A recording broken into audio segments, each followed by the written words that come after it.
When you entrust a man with a public trust, and you know that he's human, and you don't want him to run amok, you bind him down with an oath. I know we heard talk today about someday you may see those in the uniform, in violation of their oaths, pointing the gun at you, their masters, in an unlawful way. I pray that never happens. It has happened. I want to assure you, the man in the uniform will not be I. Law enforcement and military are not the enemy. There's a lot of people that think, oh God, we're going to have to fight the U.S. forces, we're going to have to fight the Marines, we're going to have to fight the Army. And that's not the case. U.S. military is not against the people. We are the people. Today, really, in many respects, our government is the one that is stepping aside the rule of law. Gun confiscation is exactly what happened during the state of emergency following Hurricane Katrina in New Orleans. The social controllers are very scared of police and military rediscovering their oath of office. I will not obey orders to impose martial law. I will not obey. They understand that throughout history, tyranny comes to your door in a uniform. We will not obey orders to conduct warrantless searches of the American people. I will not obey. Think of every instance you can think in history where republics have fallen through usurpation of power. Particularly think of the times when it has happened through the military force run amok. You can't really tell from my name, but my father lived under Stalin, and his whole family was killed by Stalin. And my mother's family escaped from North Korea, and they lost all their property and were supposed to be killed at least 3 or 4 times. So I was fortunate to be born in this great nation, and but yet I see the same signs or our country going in the direction in which my parents escaped from. U.S. troops also arrived, something far easier to do even now thanks to last year's elimination of the 1878 Posse Comitatus Act. That forbid U.S. troops from policing on American soil. We will not obey any orders to force American citizens into any form of detention camps under any pretext. I will not obey. To what degree are we any more mindful of oaths? If we had law enforcement in America keeping their oath to do just that, we would have our constitutional republic back tomorrow. That's how powerful this movement is.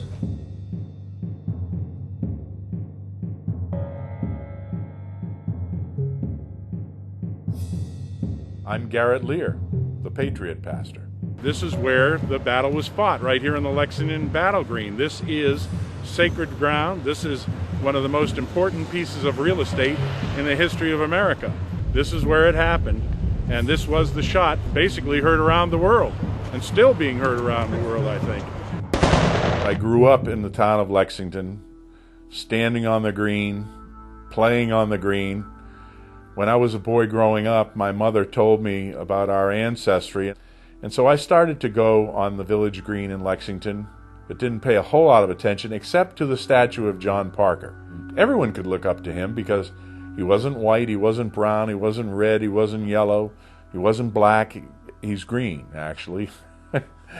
So anyone could identify with him, and I said, one day when I grow up, I want to be like him. Welcome to Lexington, the cradle of American liberty. Most people don't know really what happened at the Battle of Lexington, but basically what happened was the night before the battle, that would have been April 18th, riders came in, that's the midnight ride of Paul Revere. It was actually John Dawes that did it, and a man named Prescott, because Paul Revere was interdicted by the British troops.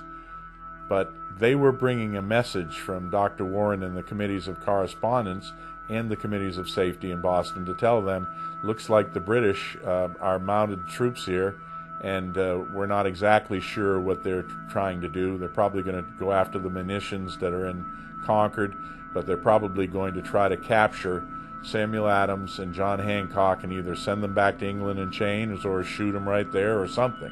And basically when the British came, it was obvious that they had some bad plan. The Minutemen, the militia, the regulated militia, did not want to engage the British troops in a fight. And so these men stood their ground when they were told, you are to drop your weapons and disband. Well, they started to disband, but they would not drop their weapons because they were militia, And what happened when they started to disband, they got fired on. The first shot that was fired by the British regulars.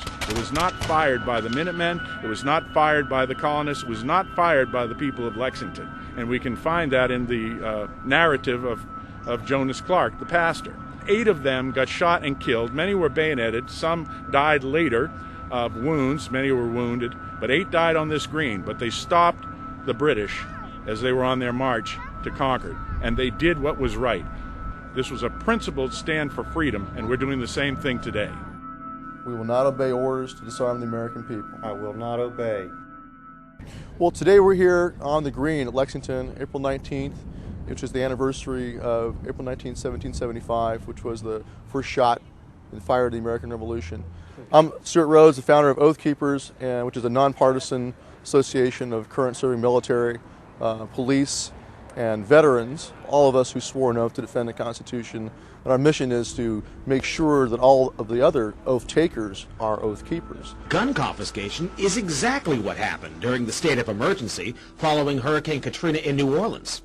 U.S. troops also arrived, something far easier to do even now thanks to last year's elimination of the 1878 Posse Comitatus Act. That forbid U.S. troops from policing on American soil. We've had critics to say, well, what are you guys talking about? Of course I'm going to keep my oath. I find it offensive that you'd even suggest that a military officer or a police officer would not keep the oath. And we say, hey, we got one word for you, Katrina. Okay? Look at what happened there. And so we want to make sure there are no more Katrinas. We don't want any more of that. What we're hearing is that a lot of those guys just weren't prepared for those orders and hadn't thought about it ahead of time.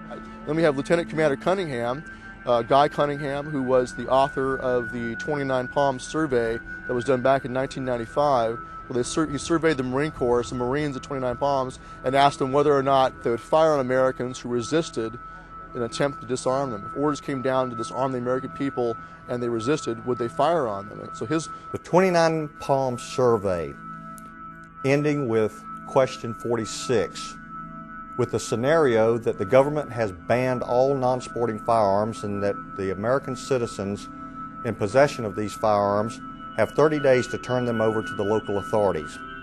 At the end of this period of time, several citizen groups form that refuse or resist the confiscation of these firearms banned by the U.S. government. Marines were asked whether or not they would fire upon U.S. citizens who refuse or resist the confiscation of firearms banned by the U.S. government. And I found this very difficult to swallow. 11% opted with the no opinion response. Had no opinion? Firing on their own fellow Americans?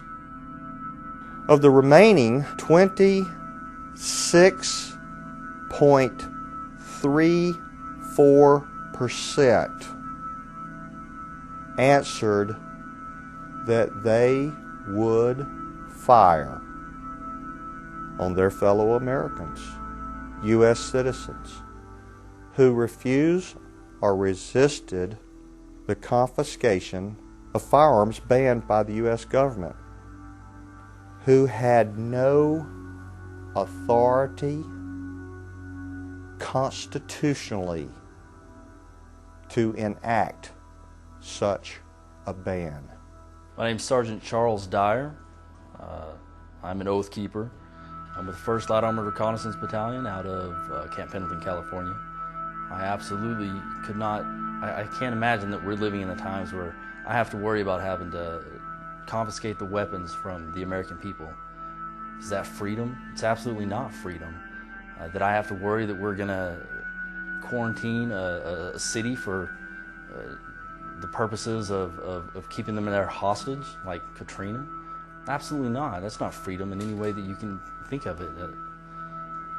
I'm almost speechless whenever I try to talk about this because I can't imagine that we're living in this kind of time. It really bothers me. Absolutely.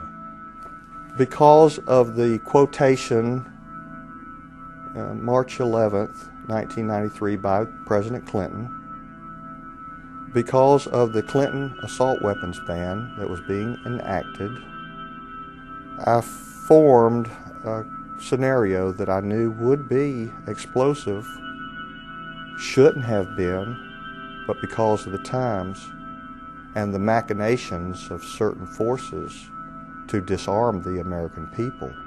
I don't care whether it's your governor or your senator or your representative or your president. I'm sure you can look at instances, days within having sworn his oath, the person violates it blatantly. That's a dangerous thing. I, George Walker Bush, do solemnly swear that I will faithfully execute the office of President of the United States. And will, to the best of my ability, preserve, protect, and defend the Constitution of the United States. None of this stuff would be happening if it had stuck with the Constitution and stuck within its parameters. And we learned the American dream, and we were out there doing that American dream and working, and we were electing representatives that we felt were going to represent us while we were doing other things and maintaining our families and raising our families and doing the right thing as we thought. And I think we were duped in some cases where they've actually let us down. I saw a tremendous pattern of the growth of the infrastructure of a totalitarian state in the last 8 years post 9/11. I mean, it's been going on for decades. We've seen for decades encroachments on our liberties, and then a crisis would come along, and then all of a sudden they had a chance to get their policies passed they've been wanting to pass for a long time. That's what I saw as just incredibly alarming. And it's just the concept of enemy combatant status itself is an extension of that. And when I was writing at Yale, I wrote a paper on enemy combatant status. It won their award for best paper on the Bill of Rights. And unfortunately, when Obama was elected, he didn't repeal any of those things. And he's left that in place, which is the pattern of all presidents. Whether it's a left boot or a right boot on the back of your neck, we just don't want the boot on the back of our neck. He stands on that office on the condition of that oath, and the safety valve that he takes is refusing to violate it. When you swore an oath to defend the Constitution, you took upon yourself an individual obligation to make your own decision on the spot of where that line is and whether an order is lawful or unlawful. You have an obligation to do so, and as the Nazis found out at Nuremberg, just following orders is no excuse. 95% of the church, Christian church, supported Hitler, which is terrifying to me. And so I think we need to really wake up and not assume that our fellow citizens won't hurt us. I would say to any pastor or anyone in the military, should we have a breakdown in things in this country, stay by your Bible and stay by the Constitution. Do those things. And remember that in the history of this world, the terrible debacle, from my perspective anyway, of what happened in Nazi Germany, when the church did not stand by those innocent people, the Jewish people who were exterminated for no other reason than being Jewish. My God, how did we ever allow our government to reach such a point? What's happening to the United States is very, very sad. It's sad because we've seen it done to third world nations over and over and over again. I would like to ask that all of you just take a moment, take a deep breath, and realize the solemn nature of this occasion, because those of you who so choose will be swearing an oath. Pretty serious proposition. You'll never have anything in your life that's as valuable as your word. So just remember that. If we all do nothing more than fulfill our oath, then we can turn things around just on that alone. Because it only takes a few relatively faithful servants to diffuse a lot of mischief in times of crisis, if they merely hold to their oath. If you can't swear that oath, please mentally excuse yourself and don't participate, because I, for one, intend to honor this oath, because we're in perilous times. Not quite so perilous, or perhaps far more perilous than in 1775. Please raise your hand thusly, and when you hear me say "I," pronounce your own name. I, Larry Bailey, do solemnly swear or affirm that I will support and defend the Constitution of the United States against all enemies, foreign and domestic. That I will bear true faith and allegiance to the same. That I take this obligation freely. Without any mental reservation or purpose of evasion. pledging my life, my fortune, and my sacred honor. So help me God. Welcome, my brothers and sisters, to our great fraternity.